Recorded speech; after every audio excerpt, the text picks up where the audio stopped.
Please welcome একসাথে বর্ধমান থেকে দুই ভাই শায়ক আর রনক।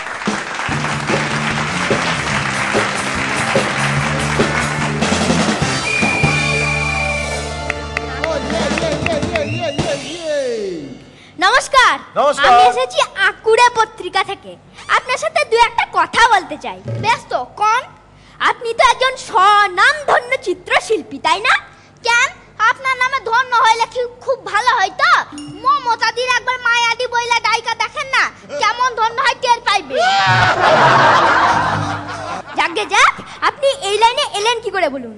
আর কোয়েন না, সাপ তুলতে তুলতে ছোটবেলায় আমার বাড়িতে চাঁদ মামা শুকতারা এইসব আইতো। পাতায় পাতায় কি সুন্দর ছবি, তলায় তলায় কাগজ ঢুকাইয়া পেন্সিলে করে খুঁচাইয়া খুঁচাইয়া ছাপ তুলতাম। আমার প্রতিভা দেখা সকলে হা হইয়া যাইতো। এতগুলো ছবি আঁকতে আপনার মোট কতক্ষণ সময় লেগেছে? এই ধরেন আধা ঘন্টা। ছবি আঁকতে মাত্র আধ ঘন্টা? না না, তা হইব কেন, দেওয়ালে লটকাইতে আধা ঘন্টা লাগছে। ওই ছবিটা সম্পর্কে কিছু বলুন। এইটা হলো জল রঙে আঁকা। কত লিটার জল লেগেছিল? কি কইলেন? না না কিছু না, চলুন পরেরটা ছবি দেখাবেন। এইটা হলো তৈলচিত্র। নিলামে এর দাম উঠছিল ওই 2 লাখ টাকা অবধি। তা তো উঠবেই, তেলের যা দাম। তা আপনি দিলেন না কেন? ওই বেটা 2 লাখ টাকা হাইকা যখন দেখলো নিলামে কেউ কিছু কয় না, দৌড়াইয়া পালায় গেল, ধরতে পারলাম কই। আহারে, আপনার লাইফটা দেখছি একদম ভ্যান গগের মতো। জীবদ্দশায় একটা ছবিও বিক্রি হলো না, অথচ মরে যাওয়ার পর ওই ছবির কত কদর। ফুলকি ঠাকুমার মতো। কি বললেন? ফুলকি ঠাকুমা মইরা যাওয়ার পর ওই ছবির কি কদর। ফটোটা কাঁচি দিয়া কচকচ করে কাইটা কোল থেকে নাতিপুতি গো নামাইয়া শ্রাদ্ধের ছবি তৈরি হলো। তারপর রজনীগন্ধা, চন্দন বাটা। জীবনে কিছু পুরস্কার পেয়েছেন? পাইছি তো কত, কিন্তু সবই ছোটবেলায়, যেমন খুশি তেমন আঁকতে। নতুন কি ছবি আপনি আঁকবেন ভাবছেন? হার কিপটে হৃদপিণ্ড। সেটা আবার কি রকম? কিছু না, খাতায় পুট কই রাখান পুটকি, ব্যাস হইয়া যাইব হার কিপটে হৃদপিণ্ড।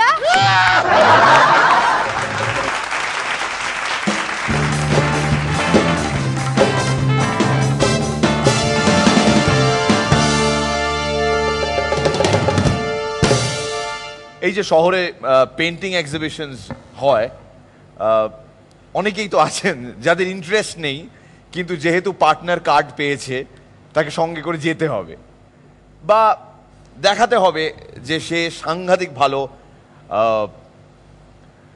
লাভার অফ আর্ট ভালোবাসে। কত রকমের এক্সপ্রেশনস হয় এই সমস্ত মানুষদের একটা পেন্টিং এর সামনে দাঁড়িয়ে। কিছু না, খচখচ খচখচ খচখচ খচখচ খচখচ করে কিছু আঁকা আরবিট্রারি প্যাটার্নস। এক্সপ্রেশন নাম্বার 1 এইটা।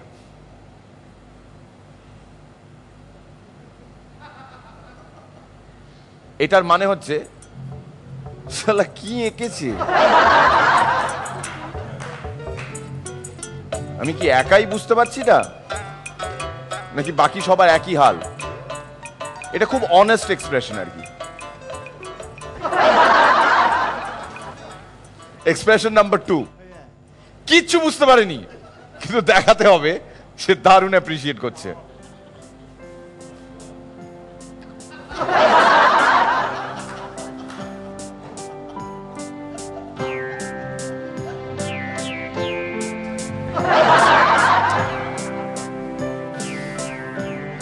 এক্সপ্রেশন নাম্বার 3, মাথার উপর বোম পড়েছে, দিকবিদিক জ্ঞান শূন্য, সে বুঝতে পারছে না ও কেন এলো ওই জায়গায়।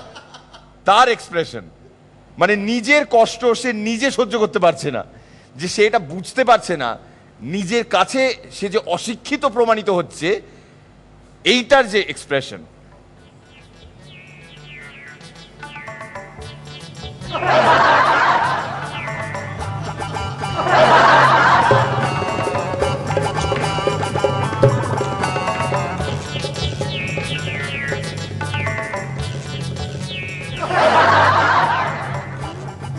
দৌড়ে গিয়ে ছবির তলার নামটা পড়বার চেষ্টা প্রথমেই, তারপর ডান দিক বাদিকে যারা দেখছে তাদের মুখের হালটা দেখার চেষ্টা। ওটা হচ্ছে ফোর্থ। কিরকম?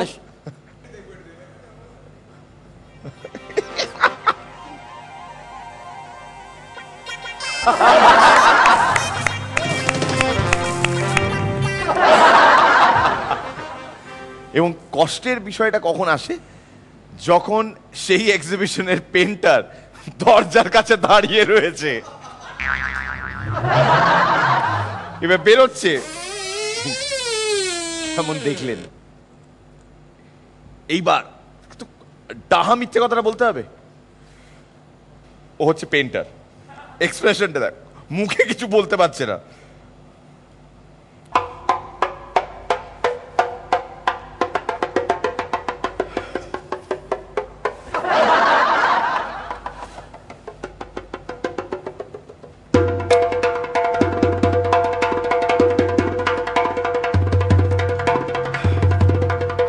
তুমি যাও, ভেতরে যাও, অনেকে খুঁজছে তোমাকে। এই পেন্টিং কেমন লাগলো বরান্দার? ভালো, বিষয়টা তো সত্যি খুব ভালো। হ্যাঁ, এ নিয়ে বোঝাও অনেক- গেছে। অনেক কিছু করা যায়, ওরাও চেষ্টা করেছে। All the best. শ্রীলেখা, খুব কম হেসেছি মনে হয়েছে, মনে হয় সাবজেক্টের জন্যই, কারণ দে আর ভেরি গুড পারফরমেন্স।